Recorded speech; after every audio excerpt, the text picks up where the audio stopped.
ఆంధ్రప్రదేశ్ను ఆరోగ్యవంతమైన రాష్ట్రంగా తీర్చిదిద్దాలన్న లక్ష్యంతో సీఎం చంద్రబాబు నాయుడు చేపట్టిన యోగాంధ్ర కార్యక్రమం ఎంతో ప్రాముఖ్యతతో కలిగి ఉందని, ఆరోగ్యవంతమైన జీవనశైలి కోసం యోగాని ప్రతి ఇంటికి తీసుకువెళ్లే ప్రయత్నం అభినందనీయమని రూరల్ కోఆర్డినేటర్ పిల్లి సత్యనారాయణమూర్తి, మాజీ ఎమ్మెల్యే పిల్లి అనంతలక్ష్మి పేర్కొన్నారు. గాగల్పూడి జిల్లా పరిషత్ ఉన్నత పాఠశాలలో టీడీపీ నాయకులు పాలిక సతీష్ అధ్యక్షతన జరిగిన యోగాంధ్ర కార్యక్రమంలో పాల్గొన్నారు.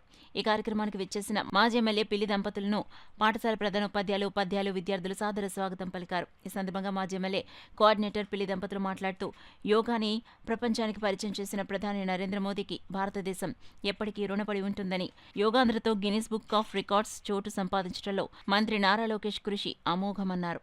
ముఖ్యమంత్రి చంద్రబాబు నాయుడు విజన్ ప్రకారం ఆరోగ్యాంధ్ర కోసం ప్రతి ఒక్కరూ యోగాని జీవనశైలిలో భాగం చేసుకోవాలని సూచించారు. ప్రభుత్వం యోగాంధ్ర పేరుతో యోగాను ప్రజల్లోకి తీసుకెళ్లేందుకు ప్రత్యేక ప్రచార కార్యక్రమాలు నిర్వహించడంతో పాటు స్థానిక ప్రజలందరికీ యోగా ప్రాముఖ్యతను అవగాహన కలిగించిందన్నారు.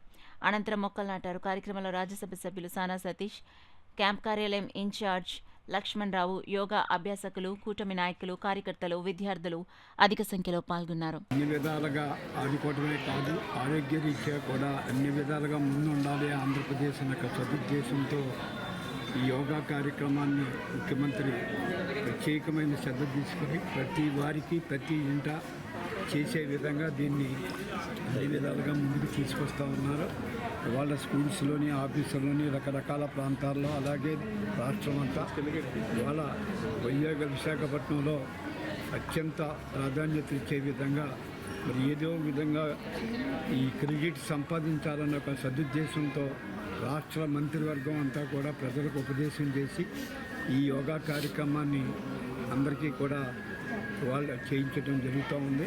భవిష్యత్తులో ప్రతి ప్రజానీకం కూడా ఎందుకైతే చెప్తా ఉన్నారో ఒకసారి మీరు అందరూ కూడా ఆలోచించి ఈ కార్యక్రమాన్ని ప్రతి ఇంట, ప్రతి బాలుడు, ప్రతి మహిళ రోజుకు 15 నిమిషాలు మినిమం చేసి ఈ ఆరోగ్య సంరక్షణకి ఇదొక సూత్రంగా తీసుకుని ముందుకు సాగాలని చెప్పి ఏదైతే ముఖ్యమంత్రి చంద్రబాబు నాయుడు గారు ఆశయం మేరకి రాష్ట్రం అంతా కూడా సుభిక్షంగా ఆరోగ్యంగా ఉండాలని తలపుతో చేస్తారో దాన్ని మీరందరూ ఆశీర్వదించి పాటించాలని చెప్పి కోరి ప్రార్థిస్తారు.